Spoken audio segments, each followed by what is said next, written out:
Okay, well, welcome everyone to the latest Zoom event from Leeds Theosophical Society. And this afternoon, we're delighted to welcome Dr. Anne Baring after a few technical issues. And Anne has had an absolutely fascinating and diverse life. I thought my own life had been quite diverse until I started researching hers. And she's done so many different things. She's the author of I think more than 10 books. She's a traveller, a Jungian analyst, and a fashion designer. And I have to say, I don't think we've ever had a fashion designer on any of our Zoom talks before. So welcome, Anne, and I'm sorry you've had so much difficulty getting on this afternoon, but you're here at last, and we're all very much delighted to see you. Perhaps if we could start just looking at your early life. When I was reading about it, you, at an early stage, back in the 1950s, were drawn to India. Can you tell us a little bit about that? Well, it wasn't that I was drawn, I was pushed. I had the extraordinary good luck to meet somebody when I was in Rome on some other business, to meet an encyclopedia of art. And they invited me to go to the Far East and to collect photographs of art from every museum that I could get to and to send the photographs back to them. And that took a year. I went to every country except China. That was out of bounds because of the revolution there. But everywhere else went very well, and I got all the photographs, and that opened my mind to Hinduism, Buddhism, and also Taoism, because I went to Taiwan, and I saw there half of the treasures that had been taken there by Chiang Kai-shek from China. So he has half the imperial treasures, which I was privileged to see. And that really aroused my interest in Taoism. And so I studied those three religions. And when I came back from the Far East after a year, I wrote my first book, which was called The One Work, A Journey Towards the Self, in which I looked at these three religious traditions and compared them with Christianity, and saw that they were all really teaching the same thing in slightly different ways. So that was my first sort of venture into writing, and also into a wonderful traveling experience, which I never would have come across if it hadn't been that invitation to look for those photographs. So that, I think, was arranged by what I call the higher beings. There's no question that some hand was arranging things there. And I was lucky enough to be able to go. The whole trip only cost me £250 for a year. Can you believe it? That included airfares and everything else. And I was really very lucky. I was passed from place to place by friends in each one, who passed me on to friends in the next one. And so I was very lucky to be welcomed by people all in these different countries. So that's the story, Tim. Okay, so after that, you returned to the UK, yes? And how does your spiritual journey, if we might call it that, how does it start to develop after that? What interests do you develop? What avenues do you go down? Well, I didn't go down very much. First of all, I had to find a job, and there were very few jobs open to women then. You could be a secretary, you could be a nurse, or you could be a teacher. And I didn't want to be any of those. I wasn't drawn to those professions. And so I went into a depression, and then I went into Jungian analysis, and that's when things started to start in a different way. After a few years of analysis, I felt the impulse to start a dress shop, and I did that. I had a dress shop in London, not far from Harrods, and that did very well for 12 years until there was a financial crisis in the 90s, and I had to shut the shop then. But it all went very well, and it gave me great interest in materials, beautiful materials. I used Indian materials a lot for my evening dresses. In those days, women wore long evening dresses to go to the opera or the theatre, if you can believe it. And so there was a lot of dressing women to do, which was very nice, very interesting, and very rewarding financially as well. So then after that, I was in analysis, and it happened that Dr. Gerhard Adler, was inviting people to come to be interviewed for training as Jungian analysts. So I went along, and I was accepted on the condition that I did 2 years more analysis. I'd already had 11 with another analyst, Jungian analyst, and then I would be accepted possibly for training. So I did the 2 years. I was accepted for training, and I went for 7 years of training. And then I practiced for 20 years in London as a Jungian analyst. And then I felt there was a need to change, and I went to live in the country where we'd moved because our daughter had an illness that needed special treatment. And so I found myself in the country. So I began to write again, taking up where I'd left off with the one work. And I had met Andrew Harvey, who's written many, many books on the spiritual path. And together we wrote The Mystic Vision and The Divine Feminine. And we were going to do a third one on the sacred marriage, but our publisher gave up at that point and didn't do any more. So that was the end of that very nice experience. So then I started to write The Dream of the Cosmos. And that took me about 20 years to do, doing all the research for it. I'd already done The Myth of the Goddess with my friend Jules Cashford when I was training to be an analyst. That took 10 years, that book. And it's still selling now, mainly in America, but it's still selling. We get about £300 each per year for it, which doesn't put pants on the baby, as my grandmother would have said. So there we are. So the two huge books, one, the Myth of the Goddess, tracing the history of the goddess from the Paleolithic right up to the Virgin Mary, and then The Dream of the Cosmos, which was more an exploration of the soul, or the lack of it, in our culture, and why this is so harmful to our culture and why we really need to get back in touch with it. It also explored scientific rationalism and the very dangerous effect that it's had on our culture, because it's completely distorted our view of why we're here and who we are, and left us with nothing really, except a bowl of slops, you might say. So there we are. That's a very quick resume. Right. I'm just looking on your website now, and you're talking about the Great Mother and the Great Father. And one of the interesting things you say in this, the book took us 10 years to write. What interested us most was the influence of the sacred image on Western civilization and the need to integrate the masculine and feminine principles. And you point out that the image of deity changed from being feminine to masculine, from the Great Mother to the Great Father, at roughly the 2000 BC point in history. Right. Yeah. Where do you think this dynamic is going now? Are we going to see an integration of the masculine and feminine principles? Obviously, there has been very much an assertion of the feminine principle, certainly during my adult lifetime since the 60s and 70s. Where is it going now, all this, do you think? I think at the moment we're going through what's called the death of God, the period of the loss of the old image of God. And we haven't yet got to the formulation of the new, which is what I'm trying to work on. The feminist movement wasn't really at all interested in spirituality, so that was completely cut off from a new spiritual renaissance, as it were. It focused entirely on women becoming equal with men in the business world and politics, etc., which to some extent it has. But it hasn't touched on the spiritual dimension of the lack of the feminine image in the image of deity that we have, and how harmful that has been both to the psyche and to the culture. And I traced it now through a wonderful woman called Dr. Margaret Barker, who is a scholar of the Old Testament.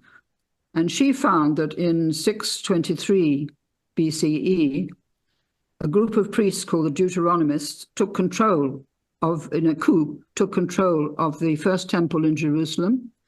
They got rid of the goddess who had been married to Yahweh. Her name was Asherah. And they deleted all evidence of her. And she was connected. Her titles were Divine Wisdom and the Holy Spirit. So there you have the feminine aspect of the Holy Spirit right there in the Jewish tradition. And it only existed from that time on in Kabbalah, in the tradition of Kabbalah, which was called the Voice of the Dove or the Jewels of the Heavenly Bride. So there you have the feminine coming in, the Jewels of the Heavenly Bride. Anyway, she was lost, and they eradicated all trace of wisdom in the books of the Old Testament. So you only have one place in the Proverbs where you find the mention of divine wisdom as a divine entity, so to speak. So all that I found very interesting. I didn't know that until after I'd finished The Dream of the Cosmos. So now I'm writing another book, which will be about this divine feminine, the Holy Spirit, and why we have to get it back as quickly as we can, and why is the lack of it has completely distorted our culture, why we've had a patriarchal culture for 4,000 years, which has been characterized by endless wars, endless suffering, endless killing, and we're in the middle of it now in 2 areas of the world, if not 3 or many more, actually, but Sudan is also part of it. So, it's been a catastrophic loss and a catastrophic mistake on the part of the theologians who've manufactured the idea of a male God sitting up on a cloud in heaven and directing things from there.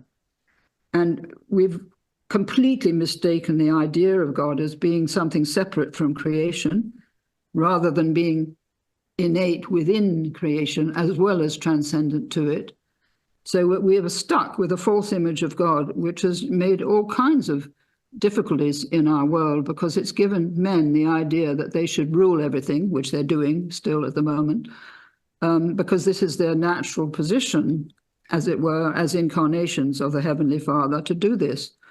The whole thing is funny. Of course, and these ideas are so, deeply ingrained. They don't change in a generation, do they? No, they don't. It probably would take 3 or 4 generations before things move. I'm working at the moment on the chapter on the Gnostics and another on the Essenes, which I've just finished. And they knew the truth. They had the feminine principle, both of them. And they had also the true teaching of Jesus, the Essenes had, which has been lost because the Christian church didn't really take on the true teaching.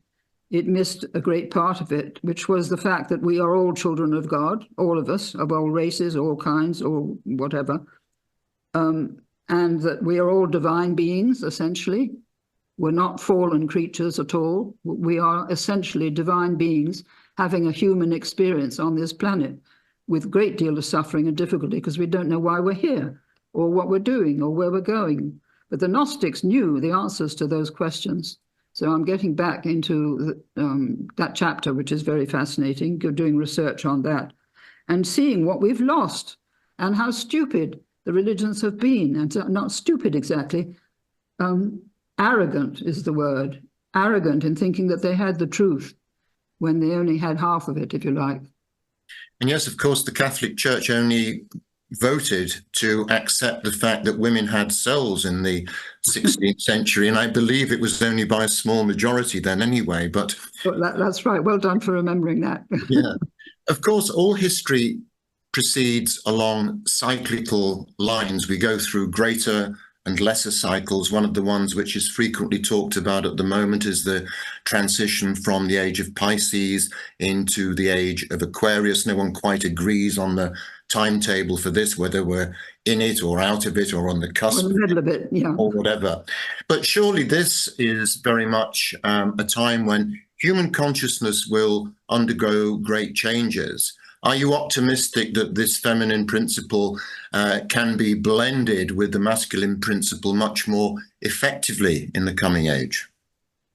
I'm not sure, because we face very great dangers. First of all, we face the temptation of going down the AI route and might find ourselves completely annihilated by AI, although we might also benefit from technology that it would bring us. So that's one possibility, negative and positive.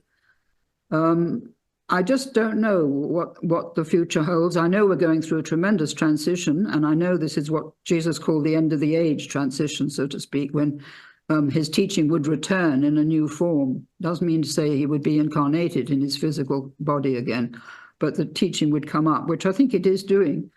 And the whole emphasis on reconnecting with the earth is part of it, because the earth was excluded from the divine by the patriarchal religions, basically. God wasn't present within the created world as he was for the Essenes and the Gnostics.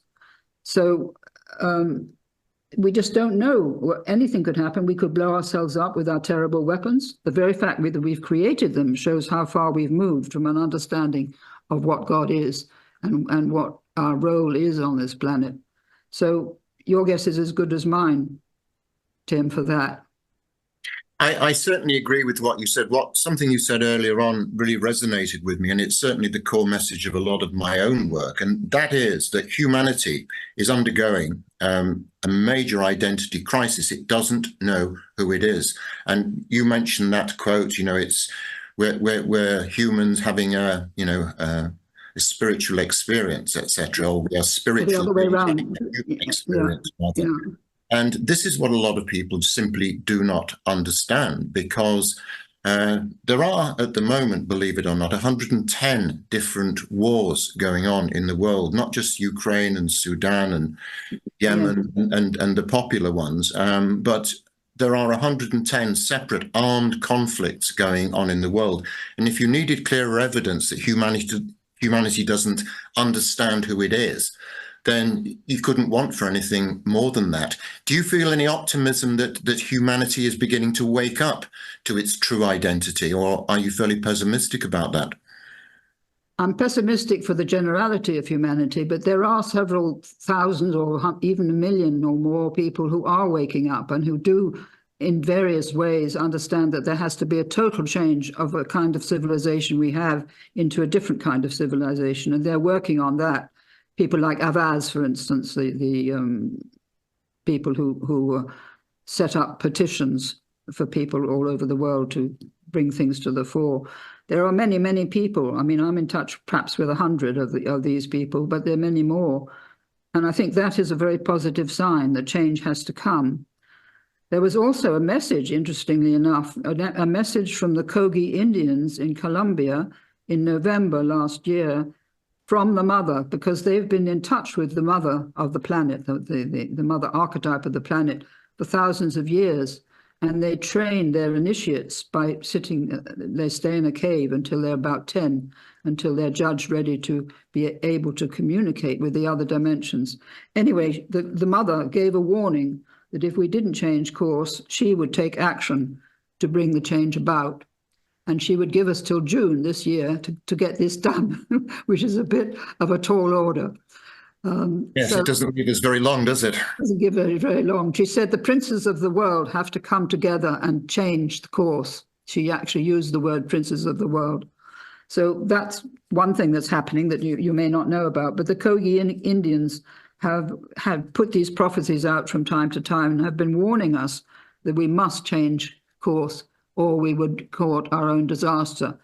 And the messages I've had from my mother, through my mother, not from my mother, but through my mother, when I was a teenager and in my 20s, I published them recently in Messages from a Transcendent Dimension. I've called that book, Messages from a Transcendent Dimension, in which Jesus is speaking. And he said, with these weapons, we could not only wipe out our own species, but the planet as well.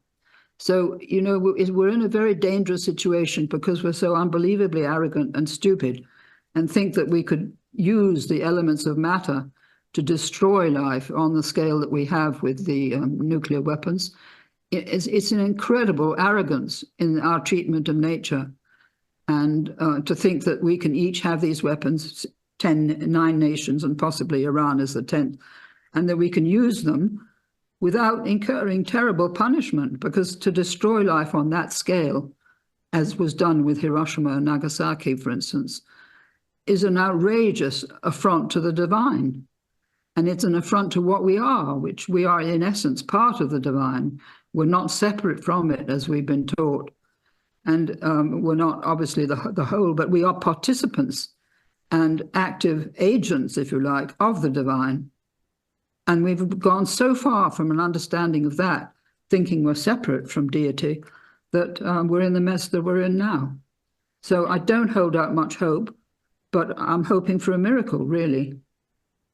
And of course, what people fail to understand often with these things is that these acts of destruction, these acts of devastation, these acts of us believing that we can conquer nature, that was a phrase that was still popular when I was young, conquering nature. Yeah. It's because of things like this that we are inevitably building up a karma which will have repercussions, because it's not just human beings who have karma, it's towns, it's organizations, it's countries, it's groups of people of all kinds who attract collective karma. And it's difficult to know how that might manifest in the future, because clearly these things do have to be rebalanced in a very, very major way. And it's difficult to know how this is going to pan out over time, isn't it? Well, it is. But I was thinking back, do you know the work of Graham Hancock at all?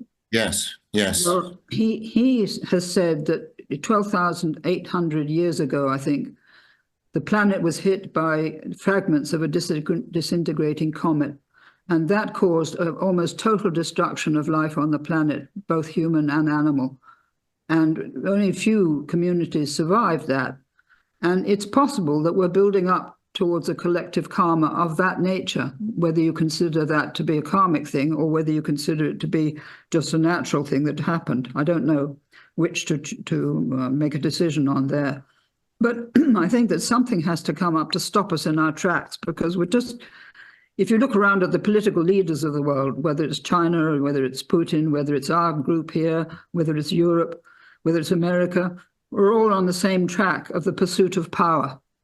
And until we stop that and realize that that's a huge mistake, it's what Jesus called Caesar and the ruler of this world. He said we have to leave that power principle if we are to understand his teaching, really. So the power principle has got such a grip on all these different countries. None of them is better or worse than the other. They're all in the soup together, so to speak. And they're all in the soup because they don't know anything else. That's the only thing they know, and the only thing they have known for 4,000 years. So it's a very deep problem, as you might say. If I were a doctor of the soul like Jung, I would probably be able to talk more clearly about this psychic problem. This timescale that you mention, and Graham Hancock and others mention, of around about 10,000 BC, 12,000 years ago, that is the start of our current precessionary cycle of 25,920 years. We have reached the midway point of that, and obviously, in transition from the age of Pisces into Aquarius, it's not just that; it's actually halfway through a much more major cycle. And this means that the convulsions that you would get from any transition from one cycle to another are likely to be exaggerated because of the point in the cycle that we're at. Is that something you'd go along with? Yeah, absolutely. Yes, I'm quite sure that's right. And just what Jesus said, he said, I will return at the end of the cycle. Well, we are at the end of the cycle. And he didn't mean in a manifest form, in a physical body, but he meant that his teaching perhaps would return, which I think it may be returning, hopefully for people like myself who are trying to bring it back. But I agree with you that we don't know, because this is something we haven't been through before, at least not for a very long time.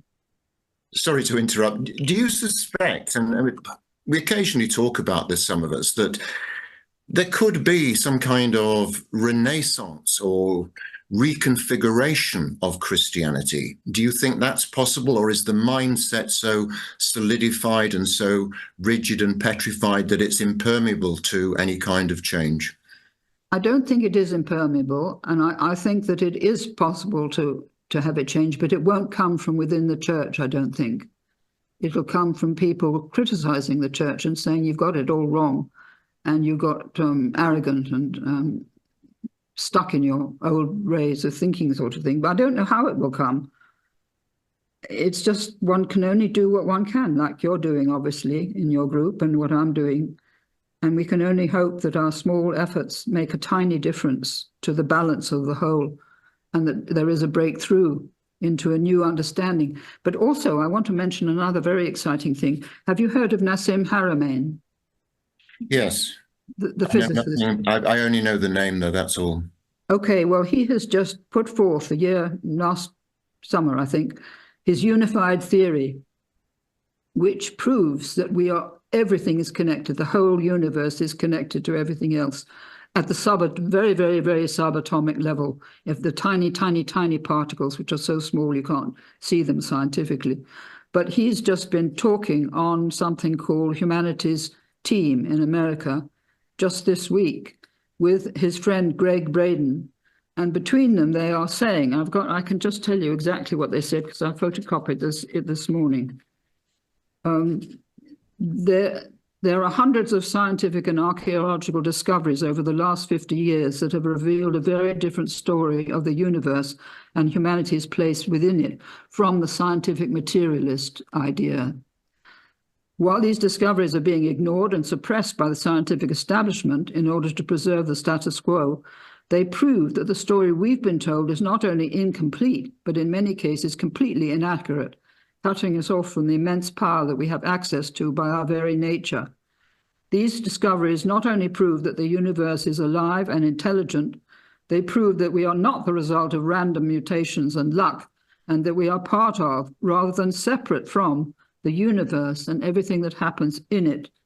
They also reveal that our bodies are wired to interact with the intelligent field that underlies our existence, that I call the soul, the cosmic soul, opening up to almost infinite possibilities for healing, communication, and the sharing of information and energy. In order to fulfill our destiny and become who we are meant to become, we must embrace these new discoveries and the new evidence along with the story they tell and the healing and possibility they can bring to our lives. So I think that what's happening is the new breakthrough is coming from that science. It's not going to come from religion. It's coming from the scientific establishment who are breaking down the old materialist philosophy that we've been indoctrinated with for 300 years and that we've accepted like sheep instead of challenging it. So they're working. I took a course with this Nassim Haramein about 7-8 years ago. It was a 10-week course, and I learned a lot about his science in the course of that. And I've kept in touch with him ever since. And he's now moved to Geneva, near CERN, that huge Hadron Collider in Geneva. And he's working there with a group of scientists to bring this out into the world. And this humanities team in America is one of the avenues that he has, which have picked up on his work. In England, needless to say, there's nothing. You won't find it on the BBC. It should be there absolutely up at the top, but it isn't, because the scientific community in this country is so strong in its old way of thinking that it won't let anything new in. It's really outrageous, but that's the way it is. So was that interesting to you?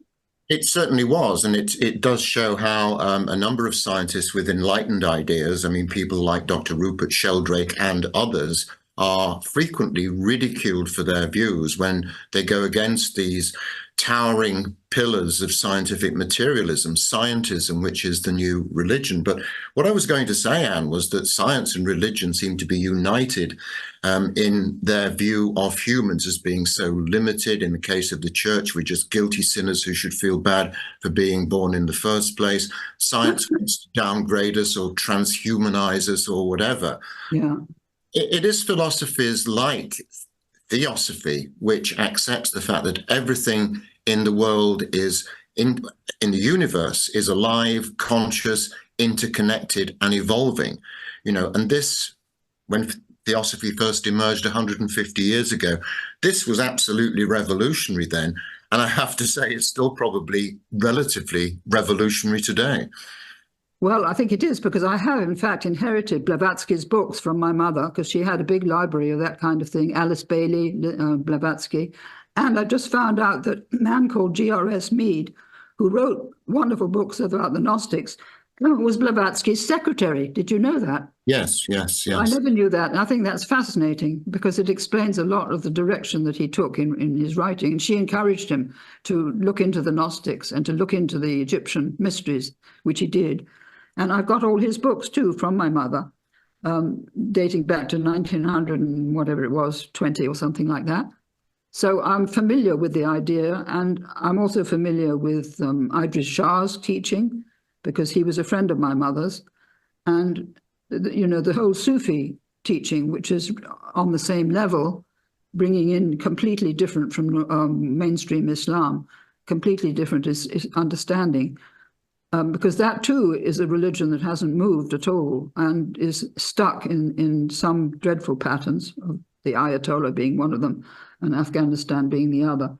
But anyway, it's all very interesting. Maybe this is all coming out, and maybe this deep stream of the Theosophical Society can come out more into the open now. Well, that's to be hoped. I mean, we, of course, have reached our own end of a particular cycle, because next year sees the 150th anniversary since the founding of the Theosophical Society.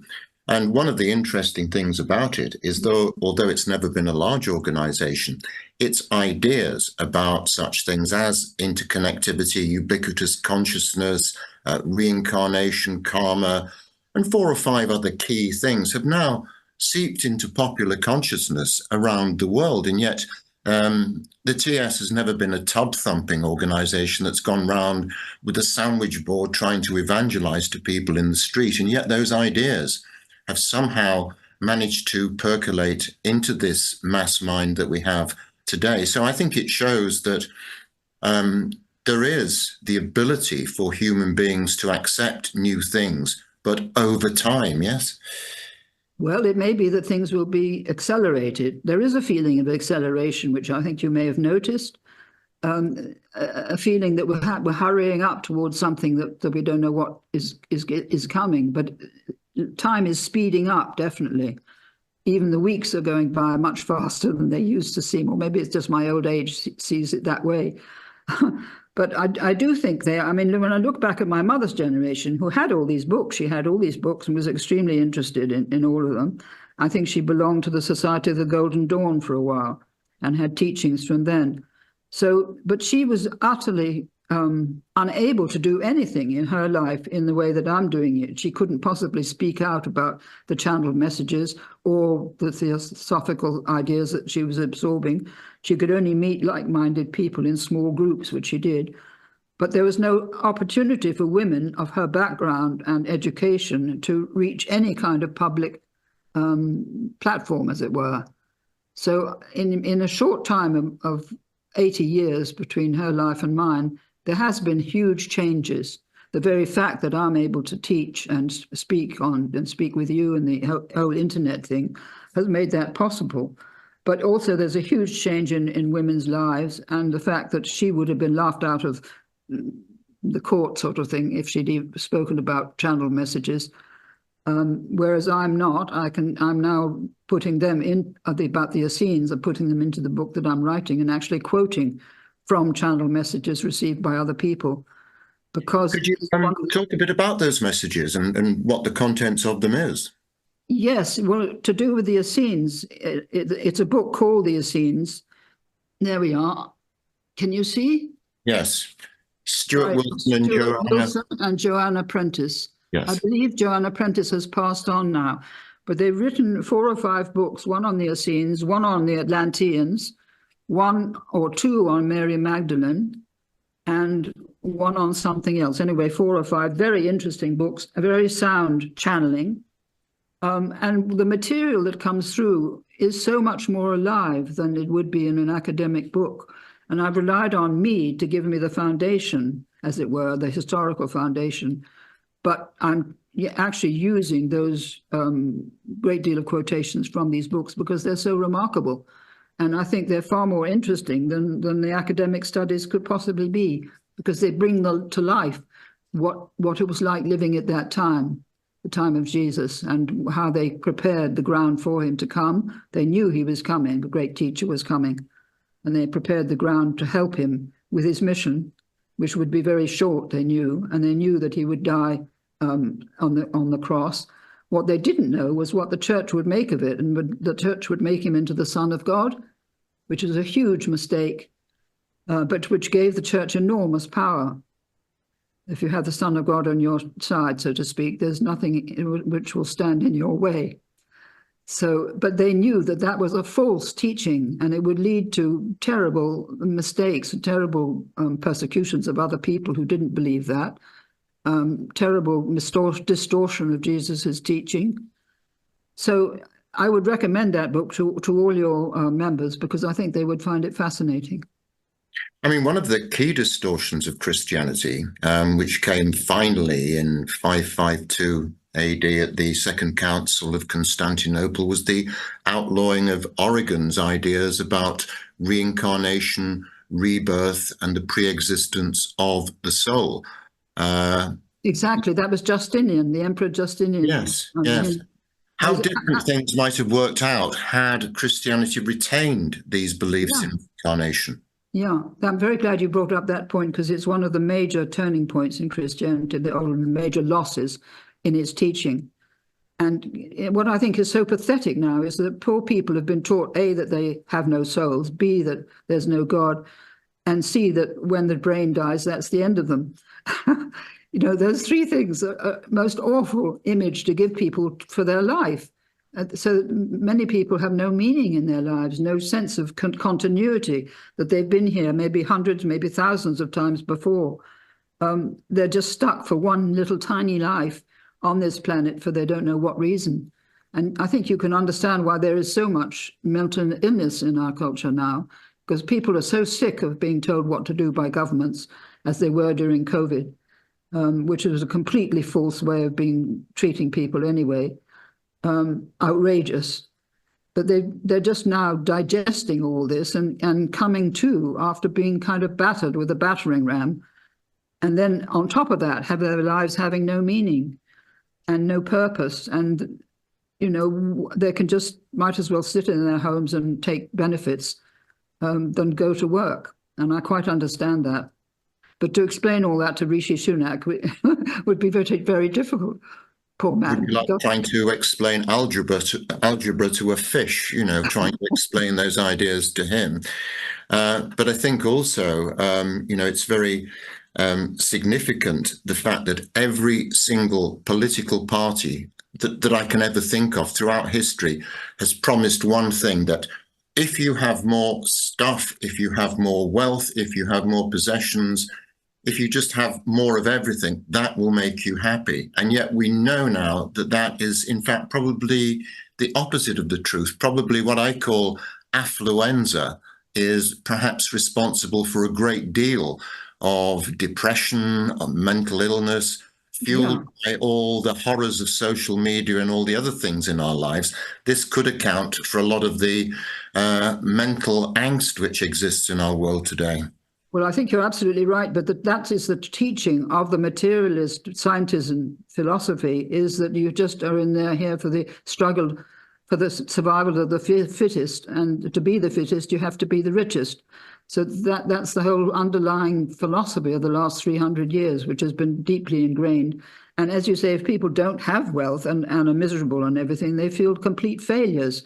They feel they haven't been able to do anything to improve their situation in life. And people did feel after the Second World War, there was a feeling of hope and a feeling we got through the worst, which indeed we had, and that a new era was beginning. And that went on into the 60s with the hippies and everything. But then since then, it's sort of gone steadily downhill, really. And I think we've kind of lost hope now in this country and in much of Europe as well, because the European countries are reacting against their leaders the way we are reacting here against the Conservative Party, because we're just so sick of them all and their ideas or lack of ideas. I need to bring in here Ian McGilchrist. Do you know about his work? Yes. Because that is part of it, really, that the left hemisphere of the brain has become predominant and we've lost the imaginative right hemisphere, which would open us to the universe of this new science, really. This is coming from the right hemisphere, which I find is very exciting. I know Ian McGilchrist, and I've read his books, although they are mammoth undertakings. The first one I could manage, but this huge double one now is a bit beyond me. But he's doing so many lectures now that one can listen to anything that he's saying with the greatest ease. And I admire him very much. Okay, let me just backtrack a little bit and go off at a tangent. When I started studying psychology in the late 1960s, it was all Freud, Freud, Freud. Everybody was into Freud, particularly all the Marxist people that were around at that time. You heard a little bit about Jung, but then as the 70s unfolded, Jung became much more predominant and people became much more interested in him. These days, no one mentions Freud at all, do they? Well, they don't mention Jung either. They've gone into behaviorism, which is what the government was using in its lockdown thing. if you do this, people will do that. People do read Jung, and because also they read my books, so I know that there is a community that's reading that sort of thing, but it's not taught in the universities at all. It doesn't enter the syllabus of the universities. So why? It's because the materialist philosophy has got a grip on the universities, and there's no opening to other ideas, and which could help people to understand why they're alive, why they're here, sort of thing. There's no in-depth thing. And when I read the papers, which Sunday papers have come, they're full of, in the magazine section, they're full of sex, health, or food, those three things. There's nothing to take you deeper. And there have been now, there's a huge row about, first of all, the haemophilic blood scandal, secondly, the post office, and thirdly, the absolute outrageous treatment of women in childbirth. So those three things may shift our culture, because something has to be done. The people have to be paid. The haemophilias have to be paid. They should have been paid 20 years ago. And the same with the post office people. And the governments are very reluctant to pay because they haven't got any money. And secondly, because they put it off as much as they can. But they can't put it off any longer because people are absolutely furious about these two great scandals, the post office and the blood thing. And the maternity thing on top, where women are too terrified to even become pregnant in case they have to go through the maternity wards at the end of it. And that's scandalous. But that comes too from the materialist philosophy, which says that you're just a machine and you're just a cog in the machine. You give birth and we get rid of you as soon as possible. In France, they keep women 5 days in hospital after birth, which is the proper thing to do, the correct thing to do. Women need to recover from the birth and get used to the idea of this new life that they're going to be caring for. So I'm letting off a lot of steam. I hope you don't mind. Not at all, not at all. It's music to my ears, because when I first became a journalist in the late 1960s and started doing my first work, I had a pretty low opinion of politicians then, but they seem like towering statesmen and stateswomen compared to the miserable lot that we've got, not just in this country, but everywhere. America, 350 million people. Yeah. Are these two people the best that they can come up with out of all? Are they really the best? They're backed by the most amount of money, because there's a wonderful woman called Marianne Williamson who would make a wonderful president. And there's also Robert Kennedy, who some people don't like, but I happen to like him and admire what he's done and what he's written. He's just written a huge thing about COVID, saying, oh God, what is it? Something about the COVID cover-up. So you've got two people there who would be wonderful together running the country, but they'd have to get rid of the old guard, which is absolutely entrenched. The deep state in America has been in control for 100 years, and it won't budge unless a bomb is put under it, Yes, and it was Eisenhower, to give him credit, a military man who warned when he left office about the military-industrial complex, and that was in 1960, wasn't it? So it was, yes. So 64 years later, this military-industrial complex is alive, well, and kicking and thriving better than ever, and no doubt behind many of those 110 wars which are existing in the world at the moment, because obviously the arms manufacturers are just rubbing their hands all the way to the bank these days, aren't they? Absolutely. Those are the only people who profit from war, and nobody clears up the debris of war except the people who have to deal with the psychiatrists who have to deal with it, PTSD and that kind of thing afterwards. I was going to say something. Oh, yes, I know that there is one interesting thing that President Biden, just before Christmas, made an announcement about the revelation of the fact that the deep state had been sitting on information about UFOs for 70 years. And he said, this has got to stop, and I give you 6 months to bring up the material you've been sitting on. So that was the first acknowledgement that we've had, which UFOs actually exist, and that the people are extraterrestrials are able to visit this planet, and that they exist.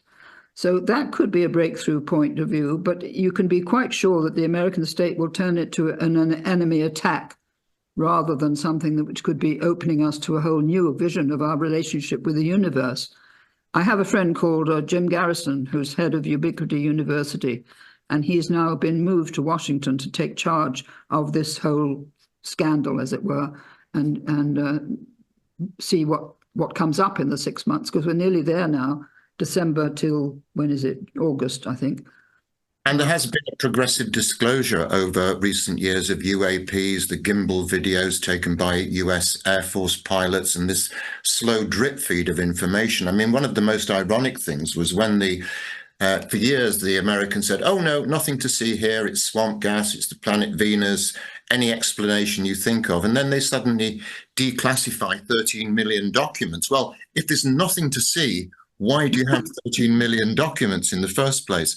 But also other people like Stephen Hellier, the former Canadian defense minister, he reckons that there are dozens of different extraterrestrial groups who've been involved with the Earth recently and for many millennia. years. Yeah, and this is another thing that Nassim Haramein and Greg Braden are revealing, that they've found evidence, or evidence has been found, of very early engravings on stones and things which give the history of extraterrestrials visiting the planet, maybe 200,000 years ago, maybe 1 million years ago, so this is seeping out gradually, and gradually, as with I can't think of an analogy, maybe you can, things piling up, and then there's suddenly a breakthrough of information or of things that have been repressed for generations.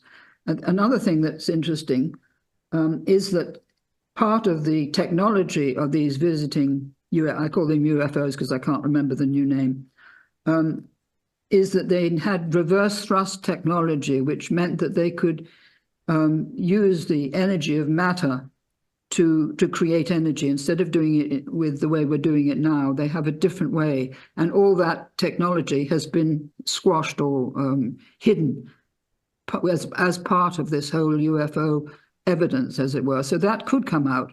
And Nassim is working on this new technology because he says that in every atom of life, there are inconceivable amounts of energy available if we knew how to access it. And we wouldn't have to have oil, we wouldn't have to have hydrogen, we wouldn't have all the things that we've been relying on. We wouldn't need to generate electricity in the way that we do. It could be done, everybody could have their own little baby generator and generate their own power. Nikola Tesla was trying to do a century ago, wasn't it? Yeah, and they squashed him, if not murdered him. I don't know what happened, but they took all his information, and they've probably got it in the deep state. That's who took it. It was Donald Trump's uncle who actually was the man who was the custodian of Tesla's papers. Oh, he was really? in charge of seized documents of foreigners at that time.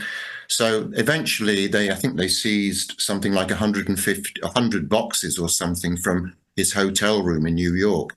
And about 10 years later, they gave about half of them back to the Serbian authorities, because that's obviously where he was born. And they now sit in a museum, but the other half of them are probably in a CIA vault somewhere in Langley, Virginia. Yeah, they probably are. But how interesting that you know about all this too, and that you're so well informed.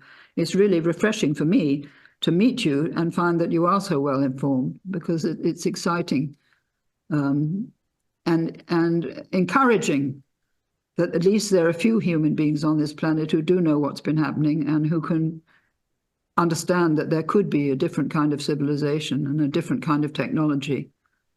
But we can't all get together. I mean, I can't go to Nassim in Geneva and you take you with me, sort of thing, and say, let's set up a new government for the world. It can't be done that way. It has to be done slowly and rather painfully, I'm afraid. Okay, and I think on that note, we'll pause there. I'm sure there may be some comments and questions, but thank you so much for a fascinating talk, a really fascinating talk. And thanks again to Anne for sparing the time to talk to us for what's been an absolutely top draw presentation. So thank you, Anne, and thank you all for being with us this afternoon. We look forward to seeing you again. So from Leeds, it's a very goodbye from all of us.